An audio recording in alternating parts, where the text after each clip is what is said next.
اہتمام اس بہت ہی خوبصورت شام میں تنظیم کے صدر محترم اور اس اجلاس کے سربراہ عزت مآب ڈاکٹر شوکت علی صاحب، ایڈیشنل ڈائریکٹر محکمہ طب یونانی حکومت راجستھان، انہی کے ساتھ اسٹیج پر تشریف فرما محترم کھینچی صاحب، ڈائریکٹر ہی کہوں،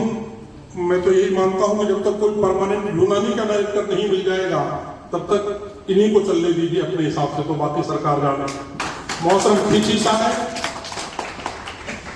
اس پروگرام کے روح رواں اور راجستھان میں طب یونانی سماجی خدمات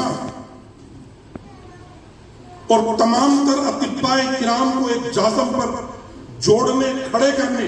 اور ان کے لیے سمرپت بھاونا سے کاریہ کرنے کی جگیاسا اپنے من کے اندر لیے ہوئے ایک شخص راجستھان میں نظر آتا ہے، اس کا نام ہے ڈاکٹر فرحت چودھری۔ زوردار تعریف سے سوالات کریں۔ ایک اور شخصیت، کوئی ایک چنا بھاڑ نہیں پھوڑتا، بڑی مشہور مثال ہے، انہی کے دم قدم شانہ بشانہ بہت ہی ذمہ دار شخصیت جس کے بارے میں ڈاکٹر آفتاب نقوی نے ابھی بہت خوبصورت تعارف کرایا، بہت ساری جڑی بوٹیوں کو زمین سے تلاش کر دوا کی شکل میں اطباء اور مسیحا بنا کر ہمارے اور آپ کے لیے سنجونے تیار کرنے کے لیے جس شخصیت نے اپنے آپ کا بیڑا اٹھایا ہے، محترم ڈاکٹر مقبول صاحب، ان کے لیے بھی زوردار تالیاں بجا کر کے ان کا استقبال فرمائے۔ محترم شعیب اعظمی صاحب، محترم ڈاگر صاحب، محترم ابھی اکمل بھائی کی میں گفتگو سن رہا تھا مسکولو اسکیلیٹل ڈس آرڈر پر، کاغذ پر چیزوں کو لکھنا اور پی پی ٹی کے مادھیم سے اسٹوڈنٹس تک اور ڈاکٹرز تک اس پیتھی کو پہنچانا، بہت خوبصورت لہجے میں اپنی بات کو کہہ کر کے اپنی بات کو منوا لینا، یہ ایک فن ہو سکتا ہے، لیکن جس شخص نے زمین پہ رہ کر کے زمینی حقائق کو سمجھ کر کے اپنے دل کی گہرائیوں سے طب یونانی کی خدمت کو خدمت کا ذریعہ بنایا ہے، اس شخصیت کا نام ٹونک کے طب کالج کے مشہور پروفیسر بھائی ڈاکٹر اکمل ہے، اور میں نے عملی طور پر ان کی وہ خدمت دیکھی۔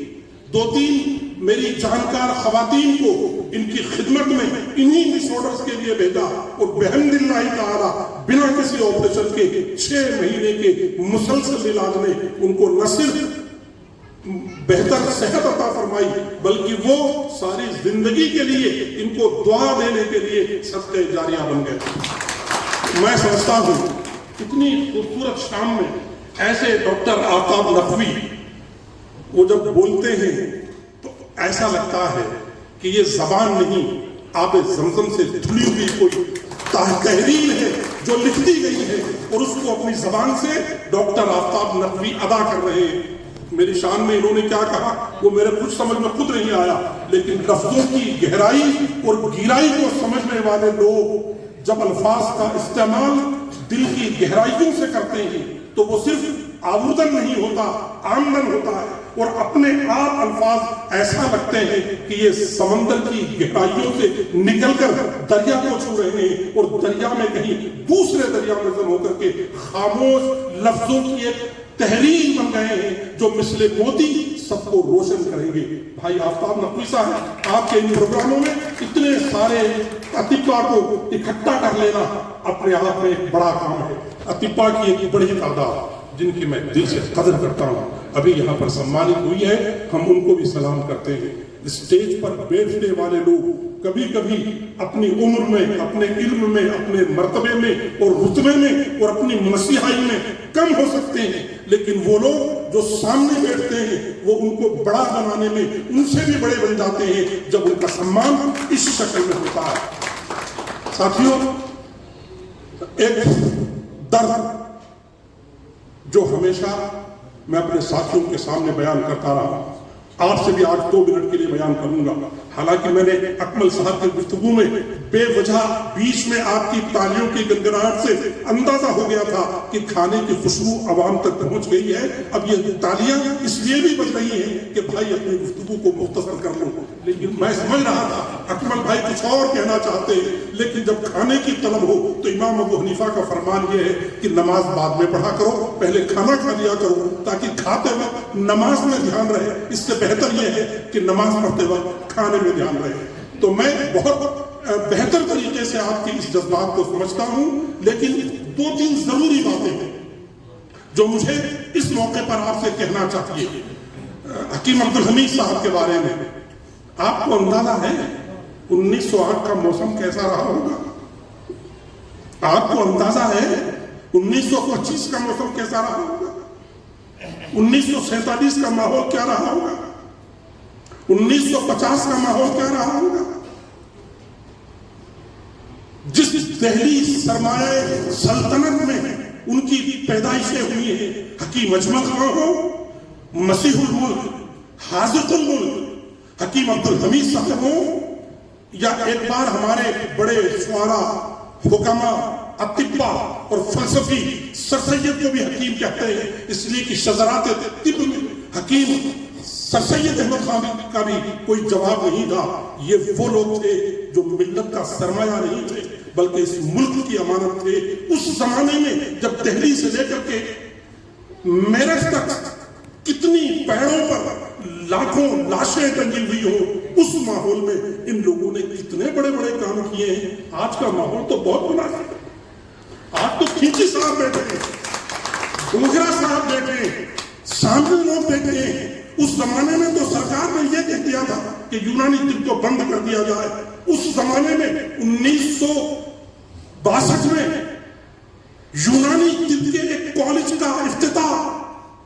ہندوستان کے سابق وزیر اعظم کی حیثیت سے جواہر لال نہرو کرتے ہیں، اور حکیم عبدالحمید کے لیے یہ کہتے ہیں کہ حکیم عبدالحمید معجزاتی شخصیت ہے، جس طرف سے نکلیں گے اپنا راستہ خود بنا لیں گے. آپ اس سرمایہ کی حفاظت کر رہے ہیں. 1979 میں شوکت صاحب موبائل بعد میں دیکھنا، ہر دم یہی مت کیا کرو، کچھ آپ کے پروگراموں کی ترتیب صحیح رکھا کرو، سب کی سنتے نہیں اپنی تیاری کرتے رہتے ہو. 1979 میں اسی 1979 میں راجیو گاندھی نے ہمدرد یونیورسٹی کا سنگ بنیاد رکھتے وقت حکیم عبدالحمید صاحب کے لیے جو کہا وہ ہمارے اور آپ کے لیے مشکل رہا ہے. انہوں نے یہ کہا حکیم عبدالحمید جیسی شخصیت کا ڈرائیور بننا میں زیادہ بہتر سمجھوں گا بجائے اس کے کہ میں پردھان منتری ہوں. یہ بات حکیم عبدالحمید کے لیے راجیو گاندھی جی نے ہمدرد یونیورسٹی کا سنگ بنیاد رکھتے ہوئے کہی تھی، جس پروگرام کی صدارت حکیم عبدالحمید فرما رہے تھے. رابعہ اسکول گلی قاسم جان میں 1963 میں کھولنا، لڑکیوں کی تعلیم کو اور لڑکیوں کو باضابطہ اشتراک عمل اور مہلت عمل دینے کے بجائے ان کو شانہ بشانہ ساتھ لے کر چلنے کے لیے قائم کیا تھا. جس حکیم عبدالحمید کے پیرائے پر اور ان کے قدم پر ہم چلنا چاہتے ہیں، ہماری تو حالت یہ ہو گئی ہے کہ 10 ڈاکٹروں کو اسٹیج پر مالا پہنانے کے لیے بلاتے ہیں، ایک خاتون بھی ہمیں نظر نہیں آتی کہ اس کو بھی کھڑے کر کے اس کو مالا پہنا دے کہ تم بھی ہمارے شانہ بشانہ اس ملک میں شریک رہنا. جس حکیم عبدالحمید کو رابعہ اسکول آج سے 100 سال پہلے مہیلاؤں کو تعلیم میں برابر لانے اور طب یونانی کا فلسفہ سمجھانے کے لیے انہوں نے بیڑا اٹھایا تھا. نرسنگ اسکول 1972 میں کھولا، اسکول آف فارمیسی 1975 میں کھولا. میری ڈاکٹر شوکت ابھی بھی گزارش ہے، ایک خطا ہوئی ہے، کوئی نہ کوئی مہیلا خاتون ڈاکٹر کو یہاں بلا کر کے، کسی مہیلا خاتون سے 2 لوگ بیٹھے تھے، ان کو تو میں بھی جانتا ہوں، ان کو سمان کرنا اس کانفرنس کا فرض ہے. 11 ڈاکٹروں کے بیچ ایک مہیلا کو تو اتنا موقع دو کہ وہ آپ کے شانہ بشانہ چل کر آپ کی صف میں کہیں نہ کہیں آپ کے ساتھ کھڑا ہو سکے. گھر اسے چلواتے ہو، بچوں کو وہ سنبھالتی ہیں،